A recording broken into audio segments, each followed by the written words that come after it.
Untuk informasi lebih lengkap dan berita terkait, jangan lupa klik link di deskripsi.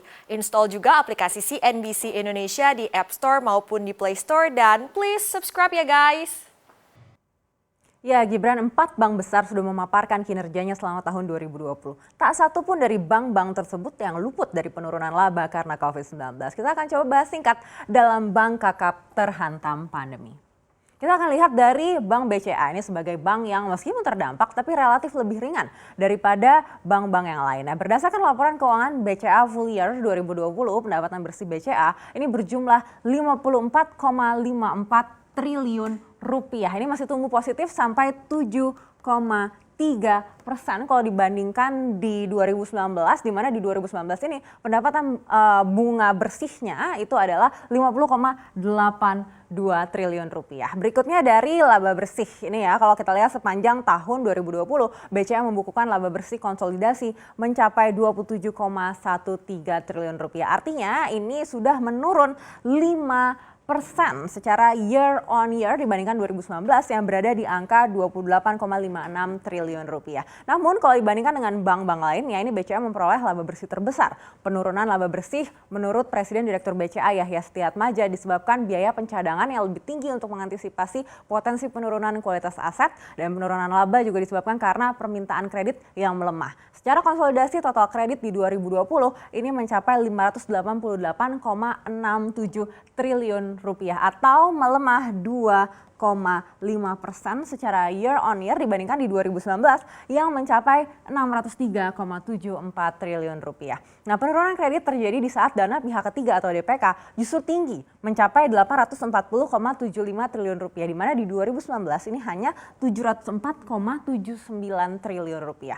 Pandemi terbukti membuat net interest margin atau NIM BCA ini juga menyusut begitu ya, dari 6,2% di 2019 ini di 2020 jadi 5,7% saja. Meski begitu secara aset ini BCA masih membukukan pertumbuhan begitu ya sampai 17% begitu, hingga 1075,57 triliun rupiah, di mana di 2019 ini baru mencapai 918,98 triliun rupiah. Ini menjadi pertama kalinya dalam sejarah BCA sejak berdiri di tahun 1957, BCA mencatatkan aset di atas 1.000 triliun rupiah, dan ironisnya terjadi di saat pandemi begitu ya. Dan berikutnya kita akan beralih ke Bank Mandiri dalam next slide.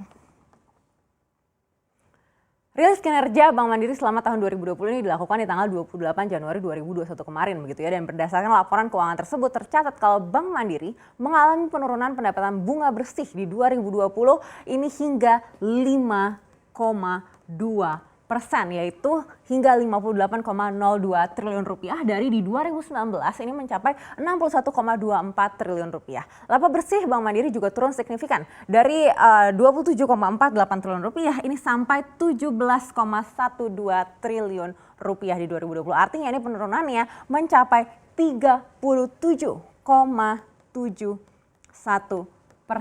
Pencapaian laba di 2020 didorong oleh pertumbuhan fee-based income yang menjadi penyumbang utamanya itu adalah pendapatan dari transaksi online. Nah, penyaluran kredit Bank Mandiri ini juga tergerus dari 907,45 triliun rupiah di 2019 ini menjadi 892,80 triliun rupiah di 2020 atau ini tergerus hingga 1,61%. Penghimpunan DPK secara konsolidasi ini juga tercatat masih tumbuh begitu ya hingga 1047,31 triliun rupiah dibandingkan dengan di 2019 yang hanya 933,12 triliun rupiah atau ini 12,24% secara year on year begitu ya. Nah, NIM Bank Mandiri ini juga menyusut di 2020 menjadi 4,65%, artinya lebih rendah dari 2019 yang mencapai 5,56%.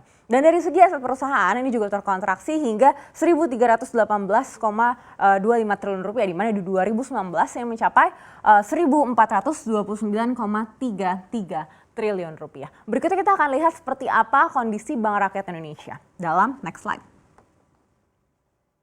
Nah, kalau kita lihat dari pendapatan bunga bersih, BRI juga merosot di 2020 yaitu hanya 79,21 triliun rupiah. Kalau kita bandingkan di 2019 itu 81,71 triliun rupiah. Demikian juga dari sisi laba bersih yang penurunannya bahkan mencapai 45,7% dari 34,37 triliun rupiah jadi hanya 18,65 triliun rupiah saja di 2020. Sama seperti bank-bank sebelumnya, BRI juga mengalami penurunan karena perlu melakukan pencadangan untuk meminimalisir resiko kredit di tengah kebijakan restrukturisasi. Yang ini sempat disampaikan juga oleh Direktur Utama BRI Sunarso, kalau BRI sempat bahkan tidak membukukan laba sama sekali selama 1 bulan. Ketika tren restrukturisasi menurun, baru akhirnya bisa tumbuh laba. Nah, kredit juga masih mencatatkan pertumbuhan sebenarnya kalau di BRI ya, kita lihat hingga 938,37 triliun rupiah dari sebelumnya di 2019 903,19 triliun rupiah.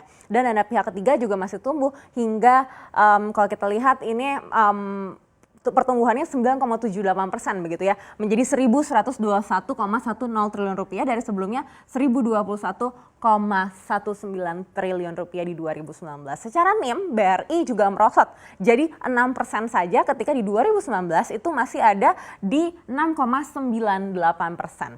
Nah, pertumbuhan asetnya BRI mencapai 1.511,80 triliun rupiah dari sebelumnya 2019 masih di angka 1.416,75 triliun rupiah. Jadi memang masih terlihat pertumbuhan aset meskipun kalau dilihat dari laba bersih ini penurunannya hingga 45, lebih dari 45% begitu ya. Berikutnya kita akan lihat bank lainnya yaitu Bank Negara Indonesia atau BBNI.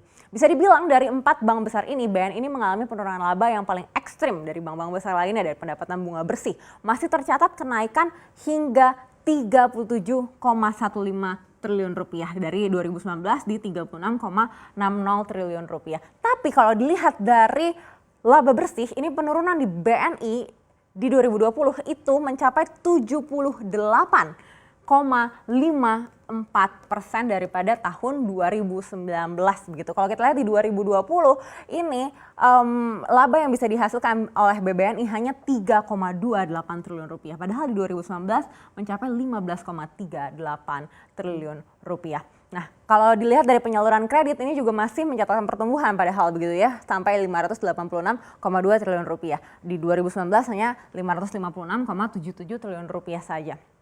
Jadi memang masih terlihat pertumbuhan di penyaluran kreditnya begitu ya.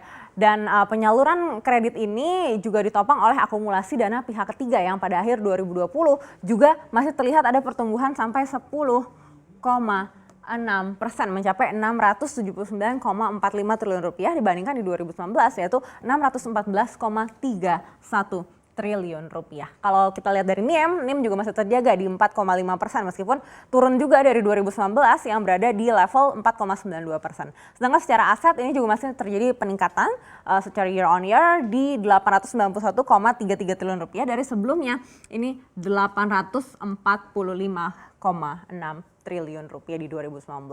Selama pandemi, BNI mengandalkan sama juga fee-based income dan efisiensi biaya operasional. Nah, ini yang menjadi andalan BNI begitu ya kalau kita lihat di saat memang laba bersihnya sudah tergerus cukup tinggi. Dan melihat hasil ini bisa disimpulkan kalau memang kinerja perbankan sangat berat menghadapi pandemi. Bayangkan bank besar saja seperti 4 bank ini bisa terkontraksi labanya. Lalu bagaimana dengan bank-bank kecil?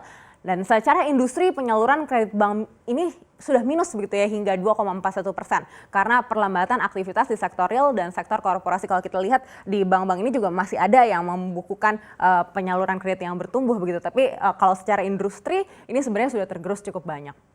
Dan banyak debitur bank juga yang terdampak COVID sehingga harus mengajukan restrukturisasi dan banyak juga bahkan yang belum lagi bisa beroperasi dengan normal. Nah, ini akhirnya mempengaruhi kinerja bank secara keseluruhan di industrinya begitu ya. Padahal likuiditas perbankan kalau menurut OJK ini cukup longgar, tapi sayang memang permintaan kreditnya belum juga signifikan. Bahkan hingga di bulan kedua tahun 2021 ini karena angka COVID-19 di Indonesia juga masih terus naik begitu ya. Dan meskipun Bank Indonesia juga sudah menurunkan suku bunga acuan tapi belum juga mampu untuk menggenjot kenaikan penyaluran kredit perbankan. Artinya pertumbuhan kredit ini tidak semata-mata dipengaruhi oleh suku bunga saja, tapi ada hal-hal lain seperti juga konsumsi dan juga kemampuan daya beli masyarakat. Padahal peran perbankan ini penting sekali dalam mendorong pertumbuhan ekonomi terutama setelah terdampak oleh pandemi. Kalau menurut Direktur Korporat BNI ada 5 sektor katanya yang menjadi andalan perbankan di tahun 2021 ini. Yaitu yang pertama sektor manufaktur dan pengolahan, lalu juga sektor pertambangan.